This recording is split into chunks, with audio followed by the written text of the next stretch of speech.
यूनिकैडमी में आज की हमारी दवा है हंजल।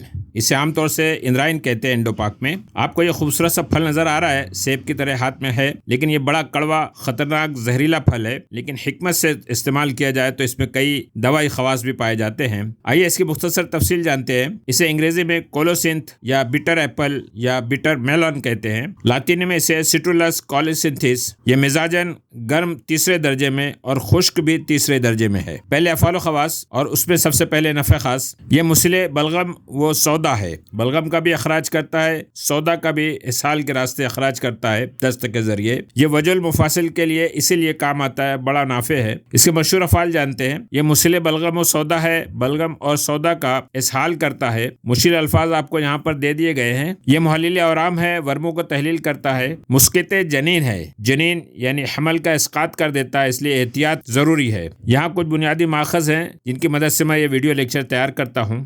मौके और तरकीब इस्तेमाल जानते हैं। मुसले बलगम और सौदा यानी परगेटिव होने की हैसियत से जो फाइटोकेमिकल सबसे ज्यादा इसमें काम करते हैं वो कुकुरबिटैसिन के नाम से मशहूर हैं और इसकी भी कई किस्में हैं। कुकुरबिटैसिन ABCDEIJKL ये तमाम किस्म के फाइटोकेमिकल्स हैं जो इसमें इतने सारे अफाल अंजाम देते हैं, हत्ता कि ये जहर तक बन जाते हैं। शहम हंजल जिगर की खराबी से होने वाले दायमी कब्ज में बहुत नाफे है। इस्तिस्का यानी एसाइटिस, चाहे वो जिक्की हो या लहमी, जिकुन नफस यानी दमा, सर्द अमराज मसलन वजुल मुफासिल, इरकुन निसा, नकरस, फालिजुल अक़वा, जुज़ाम और दाउल फील, ये सब बलगमी अमराज माने जाते हैं। इनमें हंजल इंद्रायण का इस्तेमाल हिकमत के साथ किया जा सकता है, लेकिन शदीद मरोड़ पैदा करता है पेट में, इसलिए तन्हा नहीं देना चाहिए। हमेशा दीगर दवाओं के मुरक्कबात में शामिल करके इसे दें, या तो हमेशा इसके साथ कतीरा जो यहाँ बताया गया या रोगन बादाम का इस्तेमाल करें, इसके बगैर ना दें। जड़ भी इसकी निहायत कवी मुस्हिल है, बहुत तेज इसहाल लाती है। 500 मिलीग्राम की खुराक में भी बहुत मरोड़ के साथ दस्त आते हैं। मुहल्लिल आराम होने की हैसियत से वजुल मुफासिल में बहुत काम आती है। निकरस में अंदरूनी इस्तेमाल की वजह से दस्त के जरिए मादा मर्ज खारिज हो जाता है। निकरस वजुल मुफासिल में रोगन हंजल की मालिश भी की जाती है। इसके ये सारे अफाल अंदरूनी तौर से बैरूनी तौर से एंटी इन्फ्लेमेटरी की वजह से है। इसके एंटी इन्फ्लेमेटरी और एनाल्जेसिक इफेक्ट पर ये रिसर्च पेपर है आपके सामने। ये मुस्कित जनीन है, हमल का इसकात कर देता है। आब हंजल इंद्रायण के गुदे के निचोड़े पानी में बत्ती तर करके अंदा में नहाने में रखने से ये मुस्कित जनीन असर है। हालांकि इसी से तस्हील विलादत भी होती है, डिलीवरी में भी आसानी पैदा होती है। जड़ को पीसकर गाय के घी में मिलाकर अंदाने में नहाने में लगाएं, पूरी तरह बत्ती ना हो बल्कि लगाएं, इस तरह से ये इसकात का काम करता है। इसमें भी कुकुरबिटैसिन खास तौर से BNE काम आते हैं। इस रिसर्च पेपर में तमाम उसके फार्माकोलॉजिकल और फाइटोकेमिस्ट्री पर बात की गई है। दीगर मौके और तरकीब इस्तेमाल जानते हैं।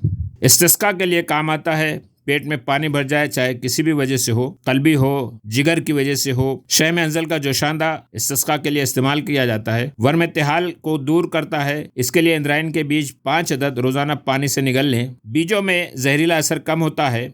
शहम हंजल की बजाय बीजों का इस्तेमाल ज्यादा बेहतर है। एहतिबार से हैज को दूर करता है। खुश्क शुदा फल की धुनी देने से उसे जला दिया जाए और उसकी धुनी से एहतिबार से हैज जारी हो जाता है। कान दर्द के लिए रोगन हंजल या गूदे का रस 4 या 5 कतरा कान में डालें। ये बैरूनी तौर से इससे किसी किस्म का जहरीला असर भी नहीं होता। दायमी सर दर्द के लिए रोगन हंजल की ही सर पर मालिश की जाती है। ये उसके एनाल्जेसिक इफेक्ट और एंटी इन्फ्लेमेटरी इफेक्ट का रिसर्च पेपर है। सुद्दे दिमागी जिसकी वजह से फालिजुल अक़वा और बहुत सारे अमराज होते हैं। शहम हंजल को रोगन जैतून में जोश देकर नाक में कतरा कतरा टपकाएं, जिसे सूद कहेंगे, या नाक में खींचें। इससे सुद्दे दिमागी दूर होता है।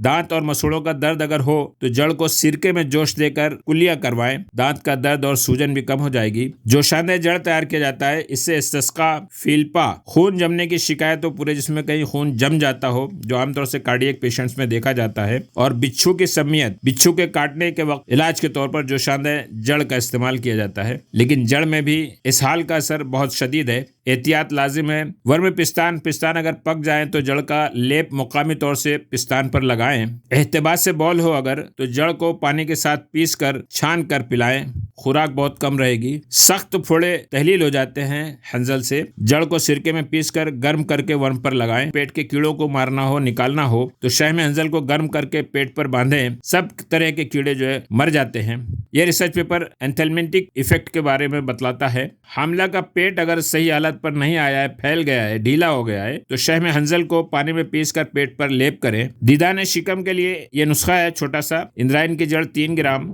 बारीक पीस कर पुराना गुड़ 12 ग्राम मिलाकर 4 हिस्से कर लें। रोजाना 1 हिस्सा गर्म पानी के साथ इस्तेमाल करें। बहरेपन के लिए इंद्रायण का रस, रोगन तिल, ये दोनों हम वजन मिलाकर खूब गर्म करें। जब इंद्रायण का रस खुश्क हो जाए महफूज कर लें। नीम गर्म करके चंद रोज कान में डालें। किसी को दायमी कब्ज हो, अगर गैस की बहुत शिकायत रहती हो, तो शहम हंजल, हंजल का गूदा, एलुआ और तुरबुद, ये तीनों मुस्लिल दवाएं हैं। हर एक 12 ग्राम सुकमोनिया विलायती 3 ग्राम सुफूफ बना ले और अर्क गुलाब की मदद से सिर्फ 250 मिलीग्राम की गोलियां तैयार करें। रात में सोते वक्त लें। रोगन हंजल की तैयारी किस तरह करते हैं? फलों का रस निचोड़कर दुगने तिल के तेल में मिलाकर जोश दे, यहाँ तक कि पानी जल जाए और तेल रह जाए। ये रोगन हंजल तैयार है। मुख्तलिफ तरीके से इस्तेमाल किया जाता है। बाल सियाह और घुंघरियाली करना हो तो रोगन हंजल या हंजल के फल, पत्ते और जड़ को रोगन जैतून में जलाकर फिर जो तेल बचेगा उस तेल को सर पर लगाने से बाल सियाह, घने, चमकदार, मजबूत और घुंघरियाले हो जाते हैं। अमराज सौदावे में खासतौर से हंजल का इस्तेमाल किया जाता है। खुश्क पत्तों को 7 ग्राम की मिकदार में निशास्ता और गोंद बोविल के साथ खाना और अनीसून और अफ्तीमून और अयारज फ़ैक़रा के साथ खाना मालिखुलिया, मिर्गी, ऐसे अमराज सौदावे के लिए नाफे है। हंजल या इंद्रायण का हुक्ने के तौर पर भी इस्तेमाल करते हैं। पूरे फल के जोशांदे को बतौर हुक्ना इस्तेमाल करते हैं। फालिज, कुलंज, इरकुन्निसा, कमर दर्द, इस्तिस्का और दीदान आमा के लिए ये हुक्ना मुफीद पाया गया है। हशरातुल अर्ज़, कीड़े मकोड़े जो घरों में हो जाते हैं, इंद्रायण का फल, अस्पंद और पुदीना को बाहम निचोड़कर रस का घर में छिड़काव करें। पिस्सू और दीगर कीड़े मकोड़े भाग जाते हैं या बिल्कुल खत्म हो जाते हैं और फिर दोबारा नहीं होते। हंजल का इस्तेमाल चूंकि तकलीफ देह है, मुश्किल है, इसलिए मुदब्बर करने का तरीका ताकि हंजल की जो तेजी है वो कम हो जाए। इन तदबीरों से हंजल यानी इंद्रायण की तेजी और जहरीले असरात कम हो जाते हैं और उनका इस्तेमाल आसान हो जाता है।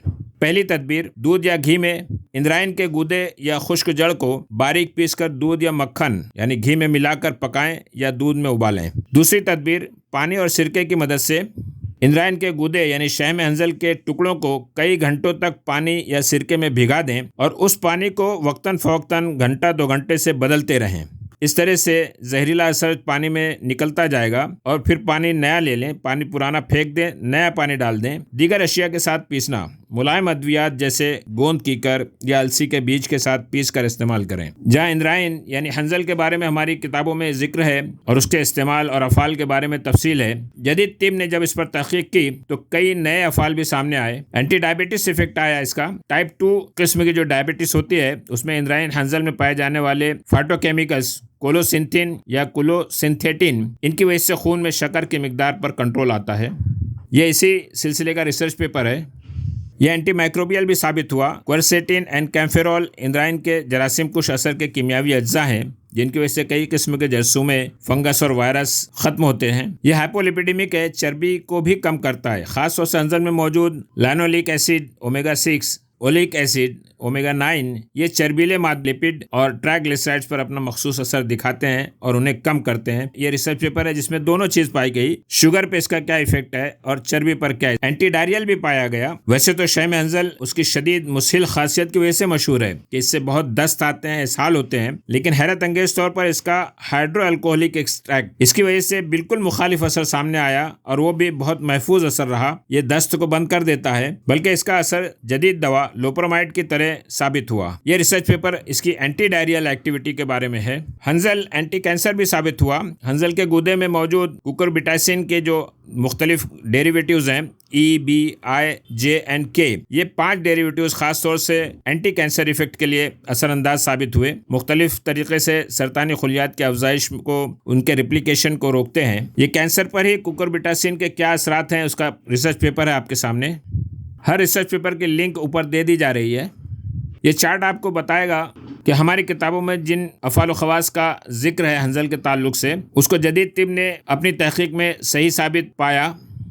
हुक्मा ने जो सोचा वो सही था, बल्कि इसके अलावा उनके सामने कई नए खवास आए, जैसे ये एंटीऑक्सीडेंट साबित हुआ। ज़ैबतस खास तौर से टाइप 2 के लिए मुनासिब रहा। ये सरतान के लिए फ़ायदेमंद साबित हुआ। जिगर की हिफाजत यानी मुक़व्वी व मुहाफ़िज़ जिगर साबित हुआ। इन अफ़ाल का भी हम अपनी प्रैक्टिस में इस्तेमाल कर सकते हैं। ये मशहूर और दीगर अफ़ाल आपके सामने हैं। तैयार मुरक्कबात जो मार्केट में अवेलेबल, अयारिज फ़ैक़रा, इत्रिफल दीदान और सुफुफ मुलयन। इसका मिजाज गर्म और खुश्क दर्जे सुवम है। इसकी मिकदार खुराक बहुत एहतियात की ज़रूरत है। शहम गूदा सबसे कवी असर रखता है। 6 से 8 रत्ती सिर्फ इस्तेमाल की जाती है। 8 रत्ती बराबर 1 ग्राम होता है। इसका तुख्म चूंकि कम कुकुरबिटासिन है, इसके अंदर फाइटोकेमिकल्स कम है, इसलिए शहम की तरह यह असर नहीं करता। इसकी मिकदार खुराक कुछ ज़्यादा है, आधे से 2 ग्राम तक इस्तेमाल की जा सकती है। इसकी जड़ भी बड़ी कवी मुसिल है, सिर्फ 500 मिलीग्राम इस्तेमाल की जा सकती है। याद रहे कि शहम इतना ज़्यादा कवी असर है कि 1.5 ग्राम की मिकदार मुहलिक साबित हो सकती है, हिलाकत का सबब बन सकती है।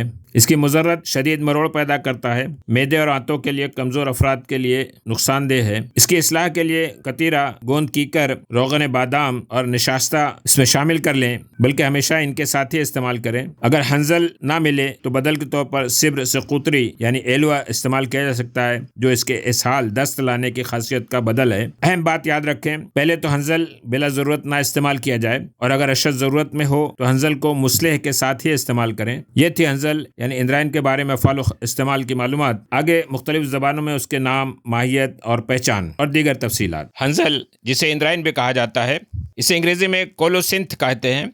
बिटर एप्पल या बिटर मेलोन भी कहा जाता है। इसका लातिनी नाम सिट्रुलस कोलोसिंथिस है। उर्दू में इसे इंद्रायन, तुम्मा या हंजल कहते हैं। अरबी में हंजल कहते हैं। हंजल लफ्ज़ अरबी का ही ख़ास लफ्ज़ है। फ़ारसी में खरपजा तल्ख, संस्कृत में इंद्रावरुणी, महाकाल, चित्रफला, पंजाबी में तुम्मा या कोड़ तुम्मा, हिंदी में इंद्रायन, इंद्ररुख, मराठी में इंद्रायफल, सिंधी में कोड़ तुम्बा, टोम्बू, बंगाली में इंद्रायन, कश्मीरी में तुम्बी और पुश्तू में गंडले कहते हैं। आइए इसकी माहियत जानते हैं। बाएं जानिब आपको जो फल नज़र आ रहा है हाथ में, खूबसूरत, कुछ पीला कुछ हरा, खरबूज के जैसा, यही हंजल है। ये एक बेलदार बूटी के छोटे खरबूजे की शक्ल के बहुत खूबसूरत लेकिन नहायत ही कड़वे फल होते हैं, जो पहले हरे बाद में पीले हो जाते हैं। ये आप देख रहे हैं ज़मीन पे फैला हुआ, यह खरबूजे की तरह नज़र आने वाला इंद्रायन की बेल है। हरे हरे बिल्कुल खरबूजे की ही तरह नज़र आते हैं। पहले हरे रहते हैं, बाद में जब पकने लगते हैं तो ये पीले हो जाते हैं। आप देख रहे हैं कैसे ज़मीन में रेतीले मैदान पर फैला हुआ अब कुछ पीला पीला सा इंद्रायन का फल है। बेल की पत्तियां सूखने लगी हैं। ये बिल्कुल ही पीले हो चुके हैं इंद्रायन के फल। ये बिल्कुल पुख्ता फल आपके सामने। आमतौर पर रेतीले रेगिस्तान और खुश्क इलाकों में मौसम बरसात से शुरू होकर सर्दी के मौसम तक ये फल नज़र आते हैं। एक बेल में 50-60 बल्कि और भी ज़्यादा फल लग सकते हैं। पत्ते, इसके पत्ते तरबूज के पत्तों की तरह लेकिन कुछ लंबे, किनारे ज़्यादा गहराई तक कटे हुए होते हैं। ये आपको असली तरबूज नज़र आ रहा है जिसके पत्ते आपके सामने हैं, और ये हंजल के पत्ते हैं। इसमें भी आपको हंजल लगा हुआ नज़र आ रहा है। बिल्कुल तरबूज और हंजल में फ़र्क करना मुश्किल है, लेकिन पत्तियों की बनावट से पहचाना जा सकता है। यहाँ पत्तियाँ आप देख सकते हैं, और इसमें पत्तियाँ कुछ ज़्यादा गहराई तक कटी हुई हैं। ये और पत्तियाँ आप देख सकते हैं, ये बिल्कुल करीब से पत्ती कटी फटी। इसके तमाम हिस्से पर रोएं होते हैं। आपके सामने बिल्कुल रोएं से भरा हुआ हंजल का पौधा है। ये उसका तना है। ये भी फूल पर और उसके आसपास में हत्ता के फूल की पंखड़ियों पर भी रोएं नज़र आ रहे हैं आपको। डंठल के पास ही धागा निकलता है, आप यहाँ से गौर कर सकते हैं। ये एक धागे जैसा हिस्सा है यहाँ पर, ये टेंड्रिल्स कहलाता है। इस जगह पर भी धागा निकल रहा है, जिनकी मदद से इसकी बेल आसपास के पौधों पर चढ़ जाती है। जब ये बेल 2-3 हाथ लंबी हो जाती है तो पत्ते की डंठल के पास पीले रंग का 5 पंखड़ियों वाला फूल लगता है। एक ही पौधे पर नर और मादा फूल अलग अलग जगह पर लगते हैं। मादा फूल के नीचे ही गोल फल लगना शुरू हो जाता है। ये नर फल है। इसके बीच का हिस्सा आप गौर कीजिए, यहाँ पर उसकी डायग्राम बताई गई है। ये मादा फूल है, ये है नर फूल।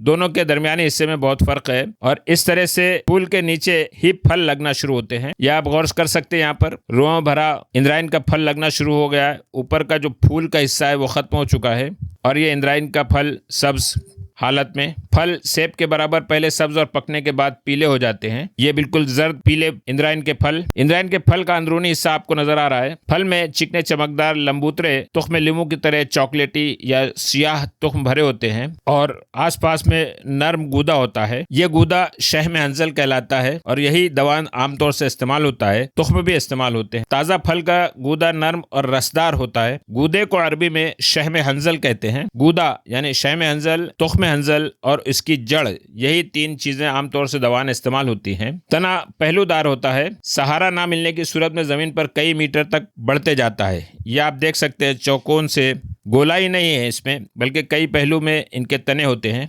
सहारा ना मिलने की सूरत में जमीन पर कई मीटर तक बढ़ जाते हैं, जो आपको बाएं जानिब नजर आ रहे हैं। सिर्फ एक फल वाला पौधा, यानी जिस ऐसा हंजल का पौधा जिसमें सिर्फ एक फल हो, वो फल जहरीला होता है। इसकी जड़ बहुत लंबी गहराई तक जाती है और इसी की वजह से ये जमीन के अंदर महफूज रहती है।